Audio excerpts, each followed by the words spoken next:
ప్రస్తుతం మనం దిల్సుఖ్ నగర్లో ఉన్న శ్రీ సమ్మక్క సారక్క జ్యోతిషాలయంలో ఉన్నాం. ఇక్కడ ఎలాంటి సమస్యలున్నా, ప్రేమ సమస్యలు, పెళ్లి సమస్యలు, సంతాన సమస్యలు, ఎలాంటి సమస్యలున్నా మనకి చెప్పడానికి మనతో పాటు ఉన్నారు ప్రముఖ జ్యోతిష్య పండితుడు కోయిదర శ్రీనివాసరాజు గారు. మరి గురుగారితో మాట్లాడి అనేక సందేహాలను తెలుసుకుందాం. నమస్కారం గురుగారు.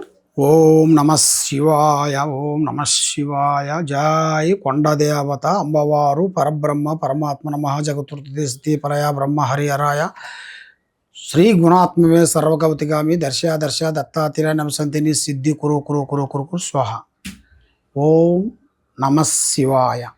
చెప్పు తల్లి. గురుగారు, ఈ వారంలో మీనరాశి వారికి ఎలా ఉండబోతుంది? వీళ్ళు ఎలాంటి జాగ్రత్తలు తీసుకోవాలి గురుగారు?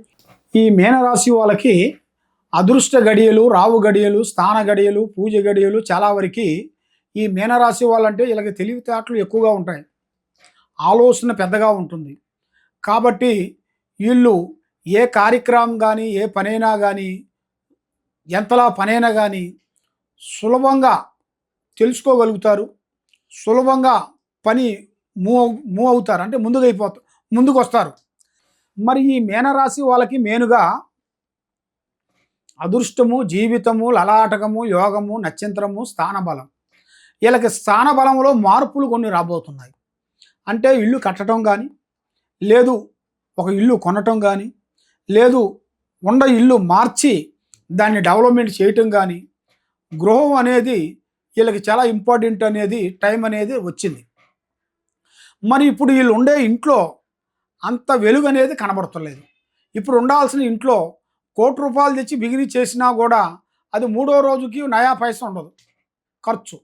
కాబట్టి ముందు వీళ్ళ మీద ఉండాల్సిన ఆ దోష నివారణ వలన, ఆ స్థానం మీద ఉండ ఒక దోషం వలన, లేదు అది వాస్తు దోషము, లేకపోతే దాని మీద ఏదైనా చెడు ప్రయోగాలు జరగటము, ఏదో శికాకులు కొన్ని జరగటము, అలాంటి జరిగిన దాని వలన ఆ ఇంట్లో మనకి కలిసి రాక, మనం ఎంత టాయిలెట్ ఉపయోగించుకున్నా కూడా అక్కడ మనకి పనికి కాకోకుండా, మనం ఎంత టాయిలెట్ చూపించినా కూడా ఆ పని మనకి చేతికి వాడికి వచ్చి నోటికి అందుకోకుండా పోవటం, ఇలాంటివి కొన్ని జరుగుతుంటాయి.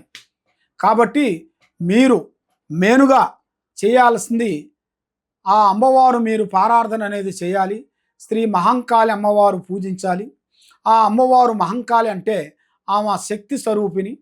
మహంకాళి అంటే మనకి ఎల్లమ్మ, పోచమ్మ, ఎంకమ్మ, పోలేరమ్మ, మావిళ్ళమ్మ, మనకి 101 మంది అమ్మవార్లు. ఈ 101 మంది అమ్మవార్లలో ఏ దేవుణ్ణైనా సరే అమ్మవారిని మీరు పూజించండి. ఆ అమ్మవారు వలన మీకు అష్ట ఔశ్వర్యాలు, భాగ్యభోగాలు, మనశ్శాంతి, ఆరోగ్య శాంతి, లక్ష్మీ శాంతి, గృహశాంతి అన్నీ మీకు వర్తిస్తాయి. కాబట్టి స్థాన మార్పు అనేది మీరు అతి తొందరగా చేస్తేనే మీలో ఉండాల్సిన నెగిటివ్ పోతుంది, చేయాల్సిన కార్యక్రమాలు అభివృద్ధిగా పొందుతారు. ఓం నమ శివాయ. చూసారు కదండి, గురువుగారు చెప్పింది తప్పకుండా ఫాలో అవ్వండి. మీకు ఎలాంటి సందేహాలున్నా, ఎలాంటి సమస్యలున్నా ఇక్కడ ముఖం చూసే జాతకం చెప్తారంట. మరి కింద స్క్రోల్ అవుతున్న నెంబర్కి కాల్ చేయండి, గురువుగారిని సంప్రదించండి. Thank you.